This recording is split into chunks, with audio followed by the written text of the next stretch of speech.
మీకు తెలుసా, సూర్యుడు చాలా గట్టిగా శబ్దం చేస్తాడు. ఇది సైంటిఫికల్లీ కూడా ప్రూవ్ అయింది. కానీ మనకు ఎందుకు వినిపించదు?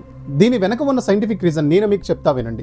చెప్పు. సూర్యుడు మన గెలాక్సీలో ఉండే ఒక సాధారణ నక్షత్రం మాత్రమే కాదు. ఇది శబ్దాన్ని, హీట్ ని జనరేట్ చేయగల ఒక భారీ ప్లాస్మా బాల్. ముందుగా శబ్దాన్ని సూర్యుడు ఎలా సృష్టిస్తాడో చూద్దాం. సూర్యుడి ఉపరితలంపై మిలియన్స్ ఆఫ్ హీట్ తో ఉన్న ప్లాస్మా అణువులు కాన్స్టాంట్ గా మూవ్ అవుతూ, ఎక్స్పాండ్ అవుతూ, అన్స్టేబుల్ గా ఉండే ఎరప్షన్స్ ని క్రియేట్ చేస్తాయి. ఈ ఎరప్షన్స్ వైబ్రేషన్స్ రూపంలో సౌండ్ వేవ్స్ ని క్రియేట్ చేస్తాయి. మన భూమిపైకి సూర్యుడు వెళ్తురు వస్తుంది, కానీ సౌండ్ వేవ్స్ ఎందుకు రావు అంటే, భూమికి మరియు సూర్యుడికి మధ్య 15 కోట్ల కిలోమీటర్ల దూరం ఉంది. అంత దూరం గాలి కాన్స్టాంట్ ఫ్లోతో వెళ్ళలేదు. అందుకే మనకు సూర్యుడి శబ్దాలు వినిపించవు. నాసా సైంటిస్టులు సోలార్ మరియు హెలియోస్పెరిక్ అబ్జర్వేటరీ లాంటి టూల్స్ ని యూజ్ చేసి సూర్యుడి ఉపరితలంపై ఉన్న వైబ్రేషన్స్ ని అధ్యయనం చేసి, ఈ వైబ్రేషన్స్ ని డేటాగా స్వీకరించి శబ్దంగా మార్చి రికార్డ్ చేశారు.